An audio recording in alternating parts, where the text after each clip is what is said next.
জাতীয় রাজনীতি ও আগামী নির্বাচনের উপর যোগসু নির্বাচনের ফলাফলের বিরাট প্রভাব শুরু হয়ে গেছে।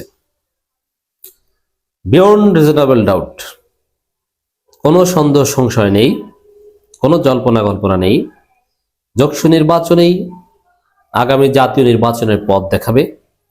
আগামী জাতীয় নির্বাচনের ফলাফল যোগসুর মতোই হবে।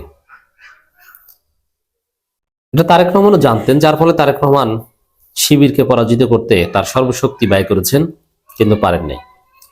শুধু কি তারেক রহমানের সর্বশক্তি ব্যয় করেছেন? না, দেখেন কয়েকটা বিষয় স্পষ্ট। খালেদা জিয়ার যে নজিরবিহীন জানাজা, এই জানাজা বিএনপিকে কোনো পলিটিক্যাল অ্যাডভান্টেজ দেয়নি। It's sympathy to Begum Khaleda Zia herself, but not any political support towards BNP. Khaleda জিয়ার প্রতি রেসপেক্ট, ভালোবাসা, আবেগ এবং বিএনপির প্রতি রাজনৈতিক সমর্থন যে এক নয়, জগন্নাথ বিশ্ববিদ্যালয়ের ছাত্র সংসদ নির্বাচন থেকে সেটা প্রমাণিত হয়েছে।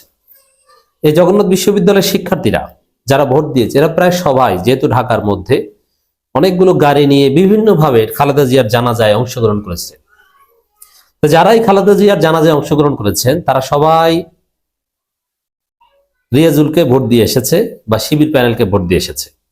ছাত্রদল, বিএনপি, তারেক রহমানের ক্যান্ডিডেটকে ভোট দেয়নি। এখান থেকে একটা বিষয় স্পষ্ট যে জাতীয় রাজনীতিতে খালেদা জিয়ার প্রতি জনগণের যে ভালোবাসা আর বিএনপির প্রতি ভোট, বিষয়টা এক নয়। খালেদা জিয়ার জানাজায় যারা গিয়েছে তাদের অধিকাংশ বিএনপিকে ভোট দিবে না। খালেদা জিয়ার জানাজায় তো একটা বড় অংশ ছিল জামাত শিবির, তারা তো বিএনপিকে এমনিতেই ভোট দিবে না। সুইং ভোটার যারা, তারা দিবে না। জাতীয় রাজনীতির হিসাব স্পষ্ট হয়ে গেল যোগসু থেকে, এবং টানা এই পঞ্চম ছাত্র সংসদ নির্বাচন থেকে ছাত্র দলের পরাজয়ের মধ্য দিয়ে যে বিএনপিকে এদেশের মানুষ, মিডল ক্লাস কেউ নিরাপদ মনে করে না। আপনি জরিপ করেন, আপনি ভুয়া জরিপ করে ধরা খেয়েছেন। দেখেন আল্লাহর খেলাটা কত সুন্দর। বিএনপি ভুয়া জরিপটা প্রচার করেছে বিএনপির দালাল মিডিয়াগুলো, তার একদিন পরেই বা 1.5 দিন পরেই যোগসু নির্বাচনে বিএনপি ধরাটা খেয়েছে। এর মানে ওই জরিপ যে ভুয়া, ওই জরিপ কোনো হাইপই তৈরি করতে পারেনি, ওটা মুহূর্তেই মাটির সাথে মিশে গেছে। আসল জরিপ তো যোগসু নির্বাচন। এই জগন্নাথ বিশ্ববিদ্যালয়ের নির্বাচনে একটা জরিপের জন্য যত ডাইভার্সিফাইড স্যাম্পলিং দরকার সব আছে। কারণ জগন্নাথ বিশ্ববিদ্যালয় মোটামুটি, যেহেতু ঢাকার মধ্যে, কিছু ধনী পরিবারের সন্তান আছে, একদম গরিব পরিবার আছে, হিন্দু আছে, খ্রিস্টান আছে, জামাত আছে, বিএনপি আছে, চরমোনাই আছে, বরিশালের আছে, টেকনাফের আছে, তেঁতুলিয়ার আছে, বাগেরহাটের আছে। মানে অঞ্চল ভিত্তিক স্যাম্পলিং বলেন, দল ভিত্তিক, ধর্ম ভিত্তিক, নারী পুরুষ, ম্যাচে থাকা আছে, অভিজাত ফ্ল্যাটে থাকা আছে, পুরান ঢাকার আছে, নতুন ঢাকার আছে, চরের ওপারের আছে, নৌকায় আসে এরকম আছে, ব্যক্তিগত গাড়ি নিয়ে আসে এরকম আছে। কত সুন্দর স্যাম্পলিং দেখেন। এর চাইতে শ্রেষ্ঠ জরিপ, এবং আপনি পৃথিবীর ইতিহাসে সবচাইতে বড় জরিপ, তাতেও ভোটার থাকে আর কত, মানে কতজনের কাছ থেকে স্যাম্পলিং নেয়। 13 কোটি ভোটারের 13,000 দিয়ে করলে তখন ওটা হচ্ছে সবচাইতে বড় জরিপ, আর এখানে 17,000 ভোটার। আপনি চিন্তা করেছেন?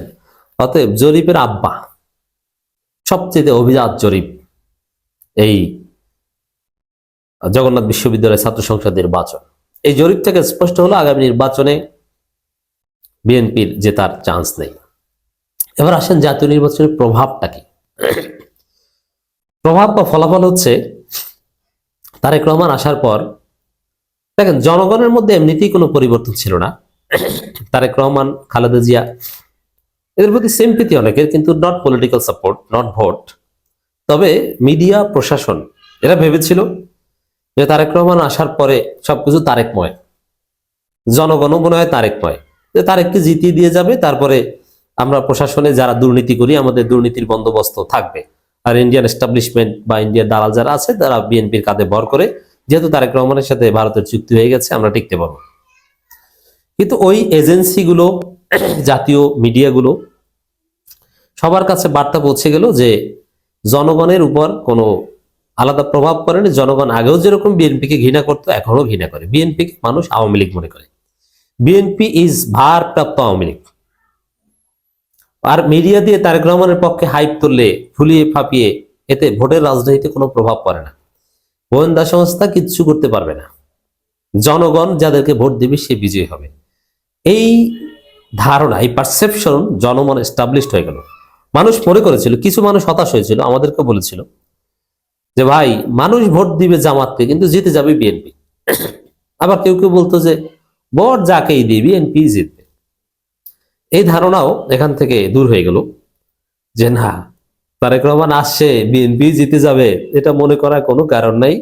তারেক রহমান বাসায় প্রার্থীকে ডেকে নিয়ে বসিয়ে দিয়েও শিবিরকে পরাজিত করতে পারেন না। অতএব তারেক রহমানের সাথে কোনো গোয়েন্দা সংস্থার প্রধানের মিটিং এ তারেক রহমানকে জিতানো যাবে না।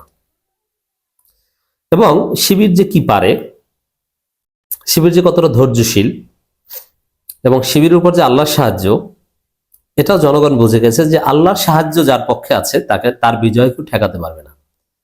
প্রয়োজনে অলৌকিকভাবে শিবির জামাত আগামী নির্বাচনে জিতে যাবে, জনমনে এই ধারণা প্রতিষ্ঠিত হলো। দেখেন এই জগন্নাথ বিশ্ববিদ্যালয় নির্বাচনের কে নিয়েও কিন্তু কিছু অলৌকিকত্বের প্রশ্ন এখানে এসেছে। যেমন আপনাকে বলি যে নারাই তাকবীর স্লোগান দিয়েছে শিবির প্যানেলের একজন ছাত্র দলের লোকজন, সেই স্লোগানদাতাকে ভুয়া ভুয়া বলেছে এবং মাইক কেড়ে নিয়েছে। শিবির জিতে গিয়েছে এবং ছাত্র দলের যার বিজয়টা একদম প্রত্যাশিত ছিল খাদিজার, সেই খাদিজা পরাজিত হয়েছে এবং পরাজয়টা মারাত্মক পরাজয়, পুরো প্রতিদ্বন্দ্বিতাই করতে পারেনি। 2000 ভার্সাস 5000 ভোট, প্রায় এরকম, একটু কম বেশি। এখন অর্ধেকের কম ভোট পেয়েছে খাদিজা, এই নারাই তাকবীর আল্লাহু আকবারের কাছে হেরে গিয়েছে। এখন এটাও জনমনে প্রতিষ্ঠিত হলো, জাতীয় নির্বাচনে এর প্রভাব এভাবেই পড়ছে যে বিএনপি যতটাই ওই গোয়েন্দা সংস্থা ম্যানেজ করুক আর মিডিয়া দখল করুক, আরে আওয়ামী লীগই তো গোয়েন্দা সংস্থার মিডিয়া দিয়ে টিকতে পারেনি, তো বিএনপি জিততে পারবে কিভাবে? আর শিবিরের চাইতে বড় গোয়েন্দা, শিবিরের চাইতে বড় এনএসআই পৃথিবীতে আর নাই। এবং নারাই তাকবীর আল্লাহু আকবারের কাছে কোনো গোয়েন্দা, কোনো দখলকৃত মিডিয়া এগুলো টিকে না, কোনো ভারতকেও টিকে না। জাতীয় রাজনীতিতে এরকম একটা বার্তা পৌঁছে গেছে। এবং ওই যে জরিপের খেলা চলবে না, বিএনপির হাতে আরো কিছু জরিপ আছে, ভুয়া ভুংসাং জরিপ দিয়ে বুঝাবে যে না বিএনপি ক্ষমতা আসবে, ওটা নাই হলো। এখন বিএনপির লোকজন বলে যে এর প্রভাব পড়বে না, এটা বলতে যে আরো নাকানে জীবনী খায় যে প্রভাব পড়বে না, তাহলে জাতীয় নির্বাচনে ভোট দিবে কি জিন না গরু ছাগল? আরে জগন্নাথে যারা ভোট দিয়েছে তারা, তাদের পরিবার, এরাই তো জাতীয় নির্বাচনে ভোট দিবে। আর এটা যে সবচেয়ে বড় জরিপ, পারফেক্ট স্যাম্পলিং, সব শ্রেণী পেশার মানুষের প্রতিনিধিত্ব এখানে আছে জগন্নাথ বিশ্ববিদ্যালয়ের নির্বাচনে, এটাও আমি প্রমাণ করেছি। অতএব দর্শক, এটা স্পষ্ট হয়ে গেল জাতীয় নির্বাচন বা জাতীয় রাজনীতিতে যে একটা ভুল পারসেপশন তৈরি হয়েছিল যে তারেক রহমান হাইপ জিতে যাবে না, এটা দূর হয়ে গেছে এবং আগামী নির্বাচনের ফলাফল যে এরকম হবে এটাও মোটামুটি স্পষ্ট হয়ে গেল।